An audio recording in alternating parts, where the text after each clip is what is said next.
Let us open our Bible on Psalms 37, verse 4 and 5.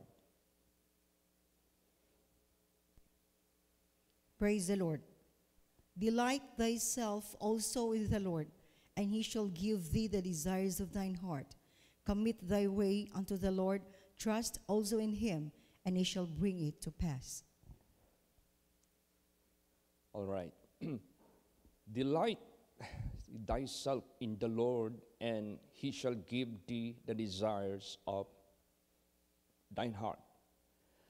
So, meron pong tinatawag na compensation or good reward.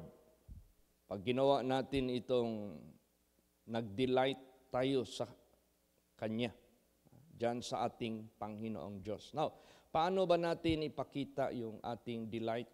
Pag sinabing delight, ikaw ay maligaya. Ikaw ay nararamdaman mo yung pleasure, yung kagalakan, kasayahan para sa Panginoon. Now, saan natin ito ipapakita at paano natin ito ipapakita? Sapagkat hindi naman natin mahawakan ng Diyos. Hindi naman natin siya nakikita. No? Pero paano natin gawin that we delight in the Lord? Para maangkin natin yung desires ng ating mga puso. Alam mo, tayo na nagdi-desire kung ano mang gusto natin, hindi naman tayo nagdi-desire ng ikasisira ng ating buhay. Hindi naman tayo nagdi-desire sa ikakalungkot o sa ikakatalo o sa ikakapahamak. Hindi. Wala naman tayong ibang desire kundi yung ikabubuti sa buhay natin dito sa sanglibutang ito at lalot na meron na tayong kaalaman, katalinuhan na makalangit, ay sinasama na rin natin yung pinaka-importante, yung desire natin na kung matapos man tayo sa sanglibutang ito ay matanggap tayo sa Kanyang kaharian. So yung lahat ng mga desires na yan, ibibigayan ng ating Panginoong Diyos. Basta you delight yourself in the Lord. How? Basahin natin. Example, Psalms 43, verse 4. Praise the Lord. Then will I go unto the altar of God, unto God my exceeding joy. Yea, upon the harp will I praise thee, O God, my God. Ayan. Isa yan na pamamaraan. I will go unto the altar of God. Saan ba natin makikita yung altar of God? Of course, in the tabernacle, in the house of God, in the sanctuary. I will go unto the altar of God. Unto God my exceeding joy. Kailangan damang-dama natin na labis yung ating kagalakan pag tayo pumupunta dito sa bahay dalanginan.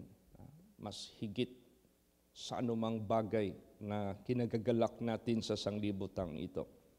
Yea, upon the harp will I praise thee, O my God. Alam mo, si David, musician ito.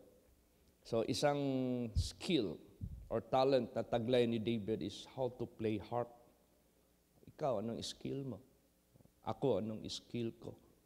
Hindi man ako marunong magtugtog ng musical instrument, but I can sing for Him. Praise the Lord. So let us sing for Him. Ahawi tayo para sa Panginoong Diyos, para sa ating pagpuri sa Kanya. Alam mo, pagpuri sa Panginoon, bakit natin siya pinupuri? Dahil unang-una, He blessed us. Then, He made us.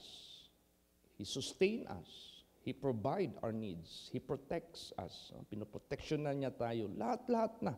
Kapuri-puri talaga ang Panginoong Diyos. Alam niyo, kung wala tayong faith sa Diyos, tayo na ang pinakaaba sa lahat. Tayo na ang pinakawawa sa lahat. Sapagkat ang hindi natin pagkaroon ng faith sa Diyos, ang siyang kapahamakan ng ating kaluluwa at ng ating buhay dito sa sanglibutang ito. Ano pala yung nakikita natin sa mga tao na mga atheist, mga taong hindi naniniwala sa Diyos, hindi naniniwala ng kabanalan, hindi naniniwala ng kalinisan sa buhay, ng katuwiran ng Diyos, ay bakit masaya sila kung sila'y tignan natin?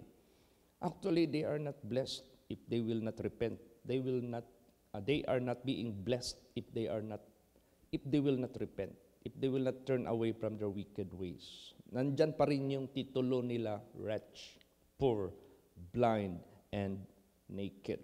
Kahit sabihin pa nila, they have everything sa buhay nila. Kahit sabihin pa nila, they live lavishly, they live luxuriously. Hindi pa rin mawawala sa kanila ang titulo that they are wretch, they are blind, they are naked, and they are poor in the eyes of God. Iba ang understanding ng ating Panginoong Diyos. He doesn't look for the earthly living. Hindi siya tumitingin dito sa buhay sa sanglibutang ito. Because in the eyes of God, they are just like a vapor, appeared for a moment, afterwards disappear. So, pag nag-delight tayo dyan sa ating Panginoong Diyos, pumupunta tayo dito sa sanctuary, taglay natin yung kagalakan, kasayahan, at tayo'y umaawit ng papuri sa ating Panginoong Diyos na kahit napakalayo ang Diyos, hindi natin nakikita, pero naniniwala tayo sa Kanyang kabutihan, naniniwala tayo sa Kanyang mga pangako, naniniwala tayo sa Kanyang kakayahan, sa Kanyang kadakilahan. Ay, biruin mo lang yan kung walang Diyos. Sa daming bituin dyan sa kalangitan, there are how many billions, trillions, quadrillion, quintillion of stars or creatures up in the heavens. Wala man lang isa dyan nagbubungguan because they are being controlled by God. They are being controlled by the Creator.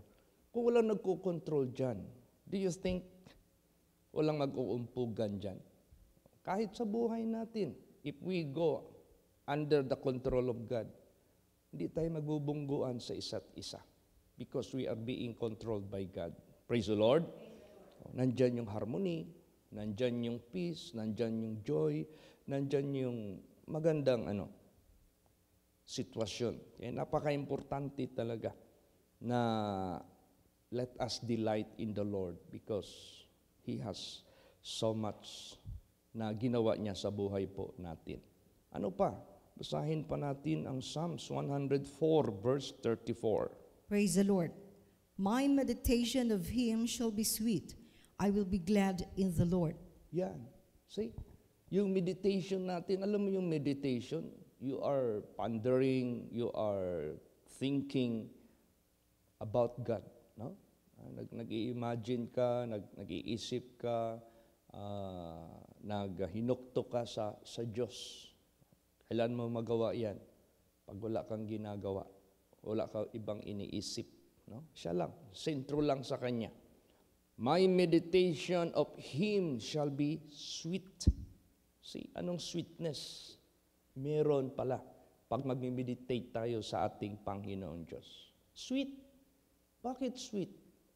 Unang-una, anong inaas mo sa Kanya, binibigay niya sa iyo. Di ba ang bait-bait niya? Ang grabe yung kabutihan niya. Grabe yung kanyang pagka-faithful sa iyo. So, ma-develop ka talaga sa Panginoong Diyos. No? Talagang ma-inlove ka talaga sa Panginoong Diyos. Napakasarap ma-inlove sa Diyos. Praise the Lord. Kaya, sweet, matamis yung ating meditation dyan sa Kanya. There is no such quarreling in our mind about God. There is no such disgusting. There is no such thing na maghahatid sa atin sa maaanoy tayo. Hindi. Pag sinabing sweet, smooth, fine, beneficial, lahat na advantageous sa Kanya galing. Kaya sweet. I will be glad in the Lord. No? Masaya tayo sa Panginoong Diyos. Masaya tayo dyan sa Kanya. Imagine that. Dapat damang-dama natin yan. Hindi pwede na yung meditation mo, parang wala ka man lang recognition sa Kanya. Yung presence mo dito sa simbahan, parang wala naman siyang nagawa sa buhay mo. Parang wala kang excitement, wala kang grateful feeling, wala kang, parang di ka mapasalamaton sa Panginoong Diyos. No. Lahat yan, dapat natin yan damahin sa buhay natin. Bakit alam mo bakit kailangan natin damahin yan? Bakit we need to delight in the Lord? Bakit we need to be glad in the Lord? Para sa ganon, magpakailan pa man, hindi na tayo magsawa sa Kanya. Hindi na tayo. Kung hindi man nagsawa ang Diyos sa atin to sustain and to give life temporarily, then eternally, hindi magsasawa ang Diyos nito. Ganon din ang feeling natin dapat sa Diyos. Walang kasawa-sawa. Praise the Lord. Walang ka boring. Walang ka, yung bang kapagod-pagod. Kumbaga pa, the joy of the Lord is my strength. Yung kaligayahan mo sa Panginoong Diyos, yan yung kalakasan mo. Bakit yung mga lolo at lola na masakit na ang baywang, masakit na ang mga tuhod, pero pag nandyan yung apo, kinakarga yung apo, hindi dama yung sakit sa katawan dahil yung joy niya sa apo niya. Kaya nag-chat kami ni Sister Lita Zalon. Ikaw, praise the Lord, kumusta na kayo dyan? Anong feeling ng lula at ng lolo sa mga apo? Sabi nila, ang saya-saya pala, Pastor. Kasi malimit ko sila nakikita sa post nila na they enjoy with their grandchildren. Saya-saya pala, Pastor, sabi niya. So nagkikwintahan na kami ng ng tawag nito, mga apo. Sabi ko, ilan na palang apo mo? Sabi ko sa kanila, 4. Sabi ko naman sa kanila, ako 3 na rin. So, ang saya-saya namin nagchat-chat. Praise the Lord. Kaya tayo, mga anak ng Diyos, yung joy natin sa Panginoon Diyos, hindi natin dama ang pagod, hindi natin dama ang lahat ng mga problema sa buhay natin, kabigatan sa buhay natin, dahil alam natin nandyan siya. Alam natin, siya yung magsusolve nitong lahat. Alam natin na tinutugon niya tayo. Sinabi nga dyan, He will grant the desires of your prayer. So, dalawa na, punta ka dito sa altar, mag-awit ka ng pagpapuri sa Panginoong Diyos, and whenever you are in your own house, mag-meditate ka na merong sweetness diyan sa Panginoong Diyos. At ano pa? Basahin pa natin. Pakibasa sa Job 27 verse 10. Praise the Lord. Will he delight himself in the Almighty? Will he always call upon God? Yan. Dito sa delight, kay read na yan. Dito, will he always call upon God? Lagi ka bang tumatawag sa Diyos? Ginagawa mo ba yan? You always call upon Him constantly, non-stop, without ceasing. Ginagawa mo ba yan? Ibig sabihin yan, pag constant, always kang tumatawag sa Diyos, feeling mo. Kung hindi mo yan gagawin, you are what? Helpless. You are hopeless. You are maybe go astray. So, ang iyong pagtawag sa Panginoong Diyos, dahil you need Him all the way, all the time sa buhay natin. Kailangan mo siya. Pray ka ng pray for His guidance, for His direction. Pray ka ng pray for His comfort. Pray ka ng pray for His help. Pray ka ng pray for His lahat-lahat na. Kaya, yun, isa yan na dapat nating gawin. If you delight in the Lord, you always call upon Him. Ano bang palatandaan ng mag-asawa na nagkaroon ng misunderstanding, nagkaroon ng banggayan o awayan? Di ba hindi na yan sila mag-communicate? Hindi na yan mag-imikan, hindi na yan magkausap, hindi na yan magkaistoryahan. Kahit nasa isang bubong lang sila, wala na. Kahit nasa higaan, magtalikuran na. Dahil mayroong matatawag nating something differences, magkaroon ng problema. So, if you always call upon God, meaning to say, you establish your good relationship with Him, and God also establish His good relationship with you. So, maganda yung flow ng inyong communication. Non-stop yan. Sweet, kumbaga pa. Ganun, ang pag-delight natin sa Panginoong Diyos, ingatan lagi natin yan. Kahit hindi natin siya nakikita, pwede natin gawin yan? Yes. Kasi ang Diyos, nakatingin lagi yan sa atin. Nag-o-observe yan sa atin. Sabi nga ni David, alam mo yung pag-upo ko, alam mo yung pagtayo ko, alam mo yung paghiga ko, yung aking isip sa malayo, alam mo, hindi ko pa sinasabi ang sasalitain ko, alam mo na yung sasalitain ko. Ganon ang Diyos ka-knowledgeable sa iyo, sa buhay mo. So, ganon pala ka-knowledgeable ang Diyos sa buhay mo, huwag kang magpakita ng anumang move, anumang isip, anumang salita that it grieves the Spirit of God. Always be sweet to God. Always call upon God. Always praise God. Laki natin siyang purihin. Basahin pa natin.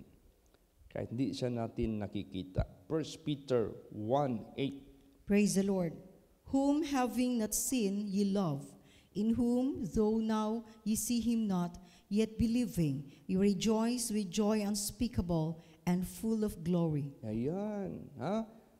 Siya na hindi natin nakikita o hindi nyo nakikita, inibig ninyo.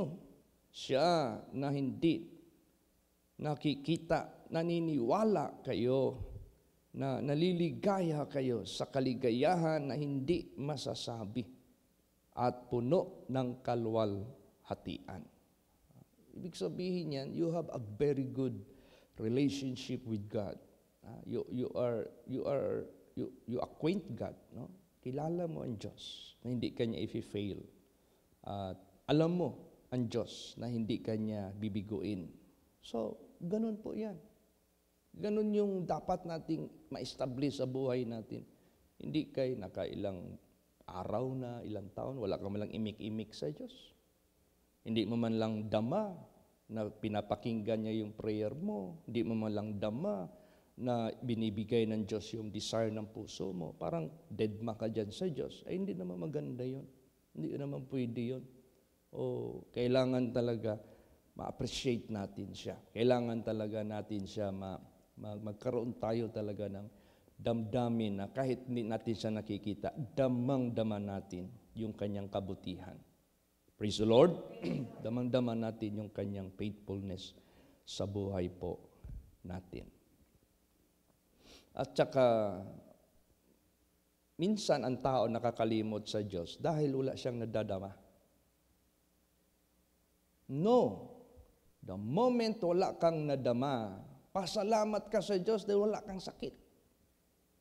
Kung nadadama mo yung sakit mo at nakaalaala ka sa Diyos, pag pinagaling ka ng ating Panginoong Diyos, wala ka nang nadama, lalo mo siyang alalahanin. Pasalamatan mo ang Panginoong Diyos. Amen? Praise the Lord. No. Pag may problema ka, nadadama mo ang Diyos. Anong nadadama mo sa Diyos? Lord, I need you. Pag wala ka ng problema, hindi mo nadadama ang Diyos. As if you don't need Him. No. Pag wala kang problema na nilutas na ni Jesus Christ, you need Him to be praised. You need Him to be glorified. Lalo natin siyang pasalamatan. So, ganun po ang buhay natin. Hindi tayo itong seasonal. Hindi ito tayong na pag ganon-ganon. Constant talaga yung ating relasyon sa Diyos. So, yung ating kagalakan natin sa Kanya, yun yung magiging strength natin na hindi tayo mapapagod. Basahin natin. Psalms 21, 1 and 2. Praise the Lord. The king shall joy in thy strength, O Lord, and in thy salvation, how greatly shall he rejoice. Thou hast given him his heart's desire, and hast not withholden the request of his lips. Iyan. Naalaala ko tuloy yung isang acrobatic man, yung lumalatay ba sa string. Pagkatapos, dating niya doon sa dulo, ang mga tao pumuri sa kanya. We believe. Pag sabi niya, oh, sino sa inyo dyan na naniwala sa akin, akyat kayo dito, sungayin ko kayo. Sama kayo sa akin, magbalik ako. Ay, takot sila. Pero may isa. May isa doon na hindi natakot. Bata pa. Batang lalaki. Yun ang umakyat. Nagtaka yung mga tao, bakit ang tapang ng bata na yun? Pagkatapos, sumakay siya. Balik. Walang nangyari. In-interview yung bata. Boy, what makes you courage na sumama ka doon? Bakit naging matapang ka? You are so courageous. Because the man is my father. I know he will not let me fall. Tingnan mo. Praise the Lord. Now, if you believe God is your father, ay anong katakutan mo? Ano ang kabalisaan mo sa buhay mo?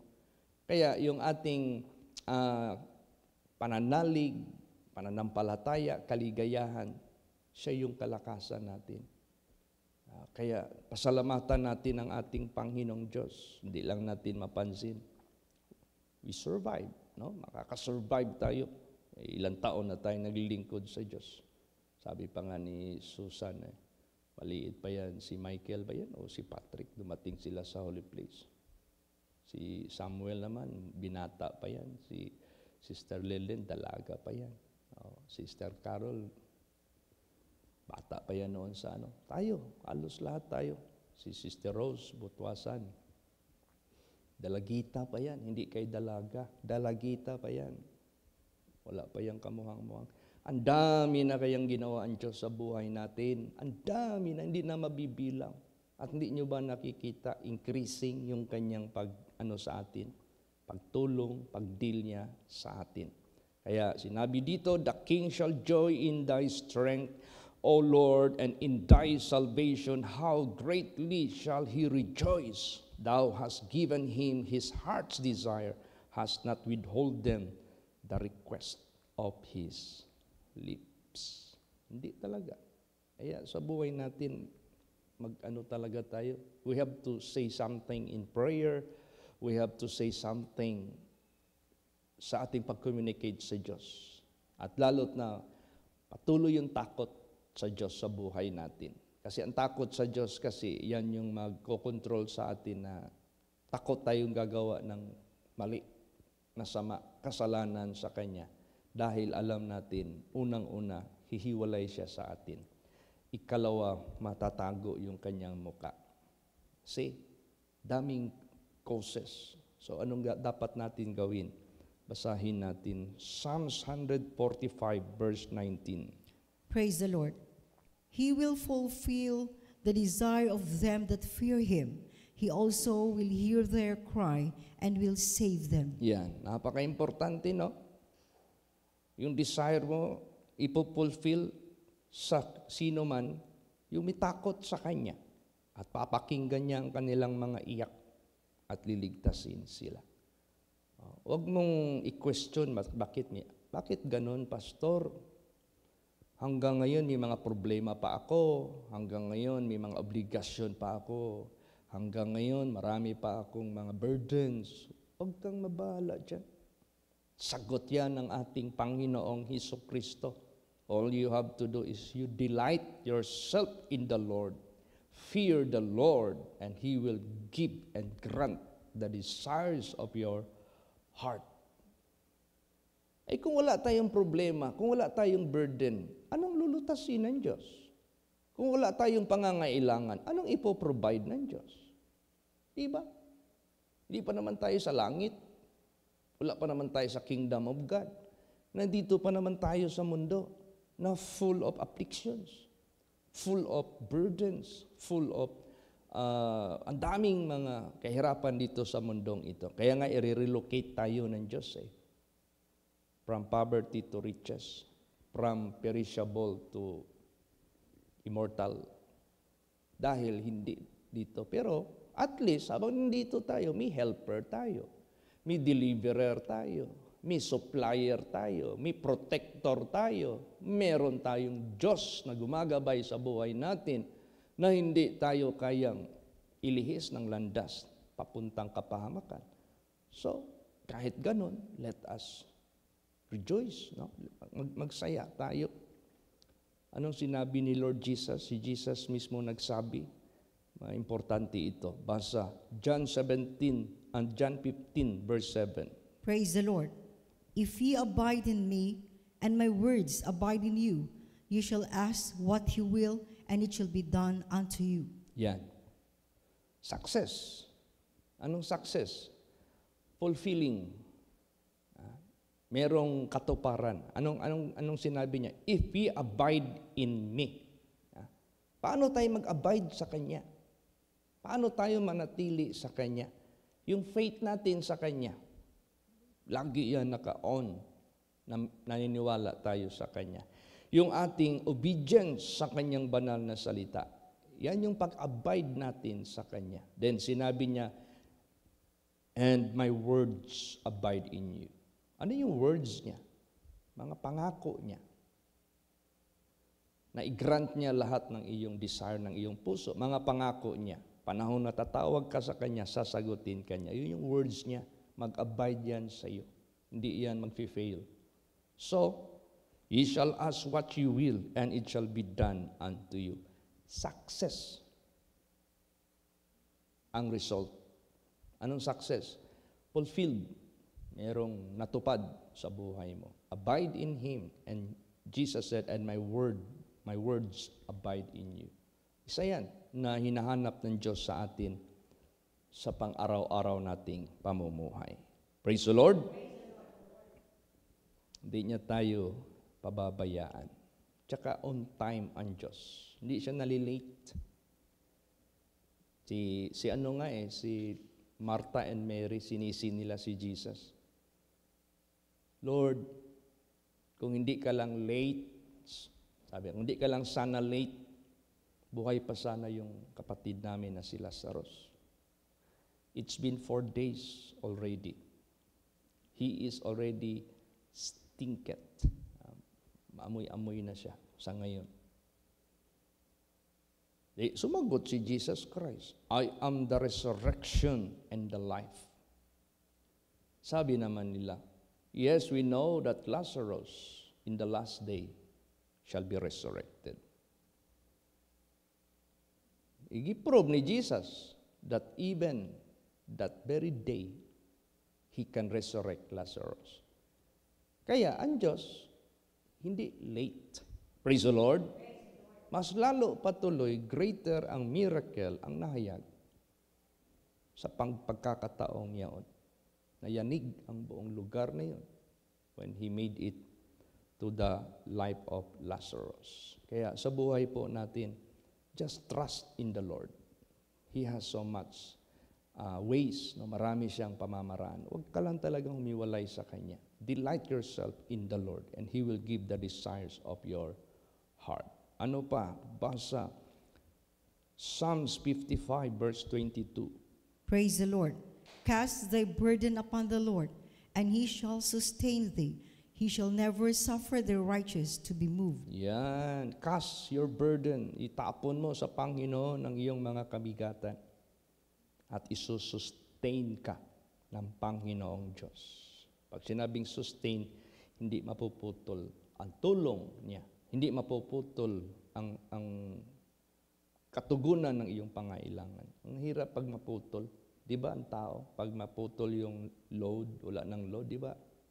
Discomfort ka.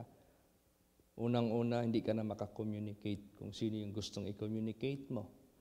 Ikalawa, hindi ka na maka-search kung anong gusto mong i-search. Putol eh. O, ano pa kaya kung ang Diyos puputulin niya yung kanyang relasyon sa atin at pabayaan niya lang tayo? Saan tayo pupunta? Saan tayo pupulutin?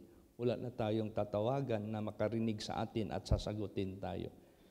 So, cast thy burden upon the Lord, and He shall sustain thee. He shall never suffer the righteous to be moved. That is His instruction. Huwag kayong mamove, ha? Huwag kayong tumalon doon sa kabila, ha? Huwag kayong sumanib sa kaaway ko ha. Huwag kayong gagawa ng aking ano yan? Yung pinag-aalitan ko, yung ayaw ko, huwag yung gagawin yan, huwag kayong mamove. Yan ang gusto ng Diyos sa buhay natin. Praise the Lord. At habang kinakas natin yung burden sa Kanya, hindi siya mapapagod na mag-sustain. Tumingala ka lang sa langit. Paano kaya itong bituin na ito? Maliit pa ako, naglalaro na kami noon sa gabi, humihiga kami ng mga kapitbahay namin. Nung una pa yan, tinitingnan namin yung mga bituin na nagniningning. Ngayon, may edad na ako, nandiyan pa rin sila. Grabe.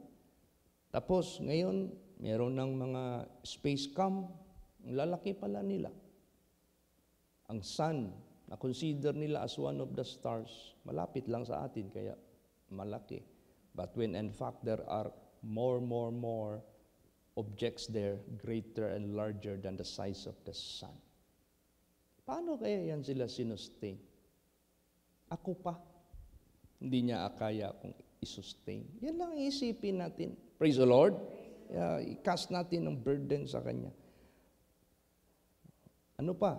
Alam mo yung isip natin, pag hindi ito bigyan ng control ni Jesus, baka matuliro. Anong matuliro? Maana ba? Muna daghan magpakamatay, daghan mangaway na lang, daghan mag-wild na lang, mag-amok na lang. Wala na i-control yung isip. Yan yung mga tao, at mangyari yan sa atin, pag putulin natin yung ating communication sa Diyos.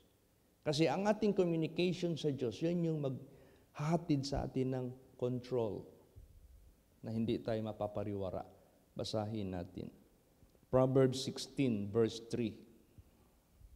Praise the Lord. Commit thy works unto the Lord, and thy thoughts shall be established. Oh, di ba? Gaano ka-importante yung thoughts natin, yung faculty of mind natin. Importante yan, na makontrol yan ng Diyos. Na ma-establish yan. Importante yan. Oh. Yung mga nangingidnap dyan at nagho-hostage, sino ang nag-drive sa kanila na gawin nila yan? Yung mga nagre-rape dyan, na pumapatay, sino nagda-drive ng kanilang katawan? The brain. Yung nakakapatay dyan ng tao at nahuli at pagdating doon, nakulong sila. Di ba?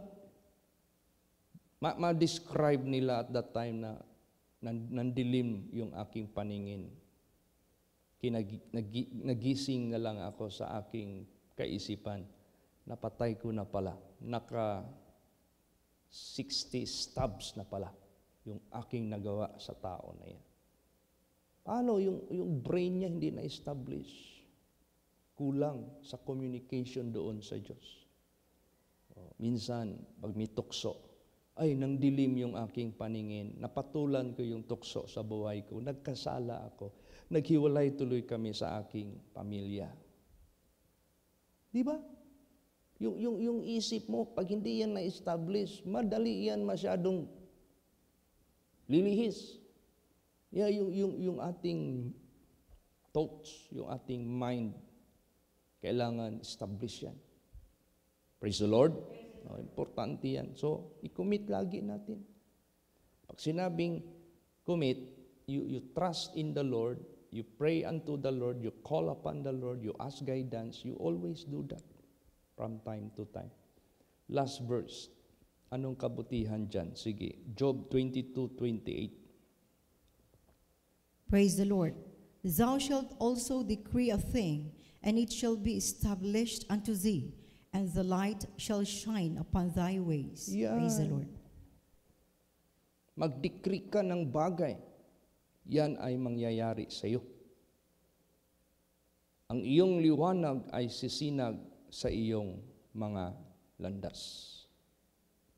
Napakaganda. You have the power. You have the energy to shine. Meron kang fuel. Meron kang power na may sarili kang light galing sa Diyos. Siya yung source. So saan ka man magpunta, magsashine ka. Yung kadiliman. Pag mag-shine ka, yung kadiliman, mawahing ba? It cannot penetrate you. It cannot cover you. Mawahing na sila tanan. Imagine that. At tapos, mag-decree ka ng bagay. Yung magsalita ka lang. Gagawin ng Diyos yan. Di ba nasabi ko dito minsan na ang Diyos parang nagmumukhang servant natin. Ano yung hingiin natin sa Kanya, request natin sa Kanya, order natin sa Kanya, isi-serve niya sa atin. Tapos mayroon pang verse dito, command ye me, saith the Lord. Utusan niyo ako, sabi ng Panginoon. Ganon. Ganon ang Diyos natin na buhay. Kaya pag mag-decree ka ng anong bagay, yan ay matutupad. Sino ang magtupad? Ang Diyos. Pero delight yourself in the Lord. Praise the Lord. No? Ikaligaya mo yung buhay mo sa Panginoon na lumalakad ka ng matuwid, lumalakad ka sa kabanalan, tumutupad ka sa kanyang mga tuntunin, lahat-lahat. Nandyan, ano ka sa salita niya. If you abide in me and my words abide in you, ask what you will and it shall be done unto you. Kaya, kung may mga problema man, may mga burdens man, huwag ka mabahala dyan. Ang kabahalaan natin, huwag tayong mahiwalay sa Diyos. Ang kabahalaan natin na huwag tayong mapalayo sa Diyos. Kasi siya lang ang may kakayahan na mag-sustain sa atin, mag-preserve sa atin victoriously. Minsan hindi sinasabi ng Diyos sa atin anong gagawin niya. Pero alam na niya anong gagawin niya. Yung mga disciples niya, laging napalaw dito. Bakit? Akala nila, hindi alam ni Jesus anong gawin niya. Pero tingnan mo naman yung buhay ni Lord Jesus Christ. Alam na alam niya lahat ng hakbang na gagawin niya. Perfect talaga. Pero yung mga disciples niya, hindi nila alam. Kaya nandiyan ang kabalisaan, nandiyan yung takot minsan. Ganon sa buhay natin. So, manalig ka na lang sa Diyos. Alam na niya anong gagawin niya sa buhay mo. You delight yourself in the Lord. Magligaya ka sa Kanya, sa paglilingkod sa Kanya ng buong puso. Amen? Praise the Lord. Magsitayo po ang lahat. Let us all pray. Hallelujah.